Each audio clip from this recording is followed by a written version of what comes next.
नमस्कार, जय हिंद। पूर्णचंद्र कांडपाल आज हिंदी में आपसे बात करूंगा। एपिसोड नंबर 377 लेके आया हूँ। 377वें एपिसोड में मैं आज आपको एक शिक्षा की एक बात बताऊंगा। जन जागृति में शिक्षा कहिए या उपदेश कहिए, हमने सुना है कि, और सुना क्या है, देखा भी है, बहुत कुछ अनुभव भी है मुझे इस बात का कि मूर्ख लोगों को उपदेश देना, ज्ञान देना, समझाना बहुत कठिन काम होता है। ये बात मेरे एक अन्य एपिसोड में भी मैं चर्चा करते रहता हूँ, लेकिन आज मुख्य इसी बात पर बात करूँगा। तो एक सुभाषितानी में एक श्लोक है, उसका है या कि उपदेश ही मूर्खाणां परोपकायन शांतये। उपदेश ही मूर्खाणां परोपकायन शांतये और पयंग पानंग भुजंगानम केवलम विषवर्धनम। इसका हिंदी रूपांतर है, उसको अगर किसी मूर्ख को, व्यक्ति को, दुष्ट व्यक्ति को यदि हम शिष्टता से भी अगर कुछ ज्ञान दें, कुछ शिक्षा दें, उसको सुधारने की कोशिश करें, तो मूर्खाणाम परोपकायन शांतये, वो शांत होने के बजाय उसको गुस्सा आता है। उदाहरण क्या दिया उसे, क्योंकि उसका कुदरती तौर पर के उसका स्वभाव ऐसा बन चुका है। उसका उदाहरण कैसे दे रहा है वो, पयम पानम भुजंगानम। अगर दूध पिलाएंगे सांप को, तब भी उसमें शांत होने के बजाय वो खुश नहीं होगा, बल्कि उसका विष बढ़ेगा। केवलम विषवर्धनम, तो विष बढ़ेगा उसका। तो इसीलिए वो कहते हैं कि ये शांत नहीं होते हैं, दुष्ट प्रवृत्ति के जो लोग होते हैं ये समाज में आजकल। एक और चिड़िया की बात है, उसमें भी एक किसी ने कहा है कि शीश उसको दीजिए, सीख उसको दीजिए जिसको सीख सुहाए, और सीख दीजिए बानरा अपना घर खुआए। हुआ क्या था, एक छोटी सी कहानी हमने बाल्यकाल से पढ़ते आ रहे हैं। ये ज्ञान बढ़ाने के लिए समाज में मिलते रहते हैं, अध्ययन करो बहुत कुछ चला जाता है। तो एक छोटी सी चिड़िया, कोई भी मान लीजिए आप, गौरैया मान लीजिए, जो भी मान लेते हैं, वो ऐसे ही अपना घोंसला बना के एक टहनी में उसने लटका रखा था, घोंसला था उसका। और उसके बाद बंदर आया, शीत ऋतु थी, थरथरा काँप रहा था। वो उसने कहा चिड़िया ने, तू यार देखने में तेरे पास हाथ भी है, पाँव भी है, मानव आकृति का दिखाई देता है, कौन सा जीव है, सब कुछ तो तेरे पास है, घर बना के क्यों नहीं रहता है, ऐसे काँप रहा है, देखना मुझे, मैंने छोटा सा घोंसला बना रखा है, मेरे पास तो तेरे जैसा हाथ पाँव भी नहीं है।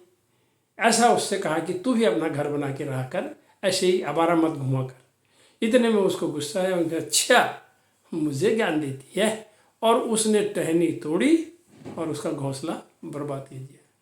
तब उसने कहा सीख उसको दीजिए जिसको सीख सुहाए, और सीख दीजिए बानरा अपना घर खुआए। चिड़िया ने बंदर को शिक्षा दी तो अपना घर खुआए।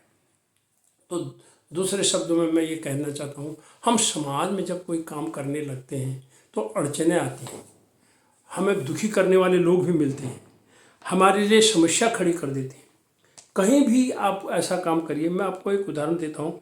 मैंने एक जो विगत 15 वर्ष से अपने घर के पास, जहाँ मैं यहाँ रह रहा हूँ, एक सरकारी पार्क को कूड़ादान था, उसको गोद में लिया। यानी गोद में लिया मीन्स गोद लिया।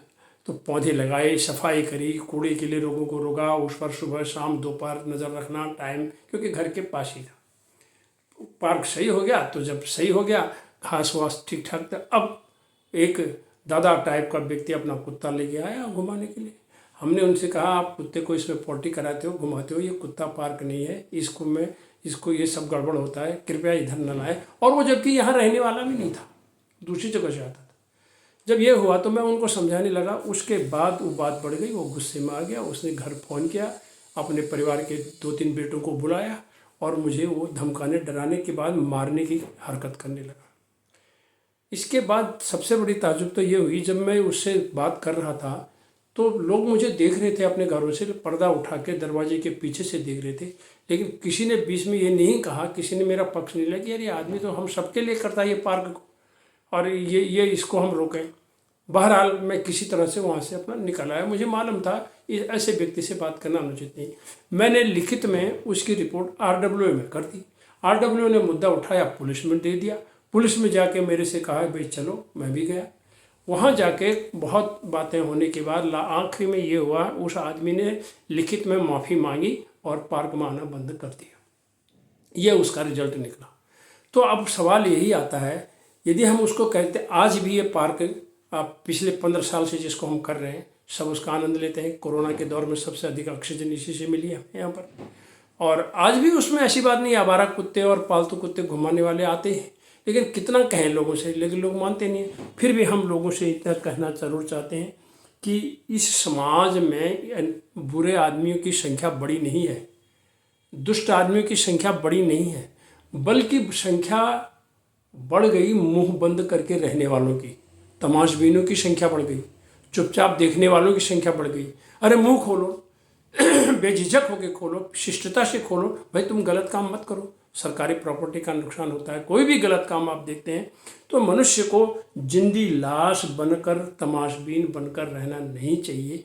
हमें मनुष्य इसीलिए बनाया गया है कि थोड़ा सा तो उन्हें हम बोलें, मुझे तो सफलता मिली। हाँ, जद्दोजहद करनी पड़ती है, तकलीफ भी उठानी पड़ती है, परेशानी इस भी बीच में होती है। इन्हीं शब्दों के साथ आइए हम समाज के लिए, देश के लिए कुछ न कुछ मुंह जरूर खोलें, अच्छा काम करें। धन्यवाद, नमस्कार।